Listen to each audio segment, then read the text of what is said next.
Bonsoir à tous. L'année touristique 2009 est donc placée sous le signe de la bande dessinée en Wallonie et en Hainaut. Quoi donc de plus normal pour notre province de soutenir et de promouvoir tout ce qui reflète de près ou de loin cette particularité culturelle de notre province, véritable berceau d'œuvres qui ont marqué l'histoire du 9e art. «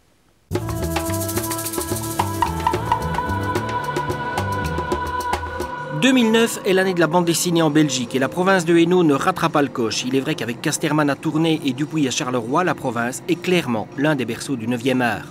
Ainsi, ce n'est pas une surprise si des ascenseurs de Strépy accueillent une exposition retraçant les 35 années de Grand Prix de l'autre haut lieu de la bande dessinée qu'est Angoulême. La volonté de la province de Hainaut est d'allier culture et tourisme pour sa saison touristique 2009. La volonté est clairement d'avoir des synergies entre le tourisme et la culture et donc de développer en province de Hainaut ce que nous appelons le tourisme culturel parce que nous avons un patrimoine inestimable que ce soit en matière de tourisme ou en matière de culture et donc il était indispensable de rapprocher ces deux secteurs et de permettre à des secteurs qui sont très complémentaires de travailler ensemble pour renforcer les actions qui sont organisées dans notre superbe province. Disons que le rôle de la Fédération provinciale de tourisme est assez important dans la mesure où on se situe un peu au milieu de tout le monde, entre la région wallonne et les maisons du tourisme, mais aussi entre les maisons du tourisme elles-mêmes, puisqu'elles sont quand même 7. Il y a un effort de coordination qui est à mener. Mais la province de Hainaut recèle des richesses touristiques trop souvent méconnues. Ainsi, elle compte le plus grand nombre de châteaux sur son territoire et son patrimoine est incalculable. Il s'agit donc de le valoriser.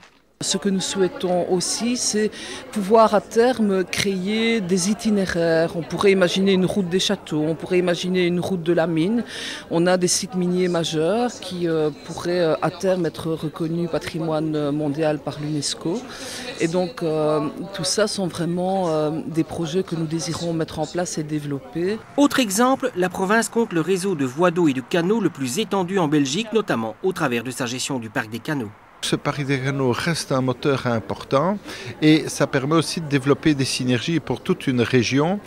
Et comme me disait finalement le représentant du tourisme belge, mais en Allemagne, si on veut faire, comme on dit en Allemagne, Überalles, il y a le parc des canaux et ça, nulle part au monde, on a autant d'attractivité touristique sur un rayon de 10 km.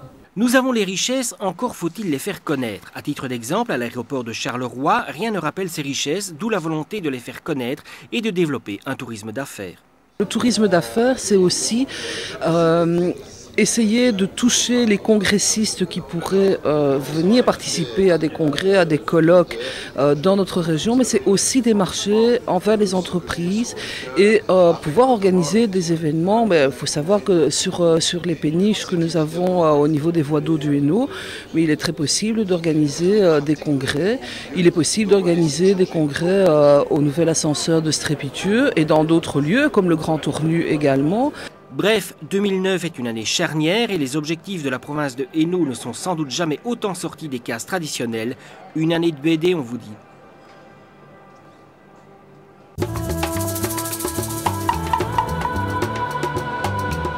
La semaine prochaine, nous pointerons notre objectif sur la 2e édition de Ensemble avec les personnes extraordinaires, histoire d'intégrer un peu plus et un peu mieux chaque jour les personnes moins valides et handicapées. D'ici là, portez-vous bien.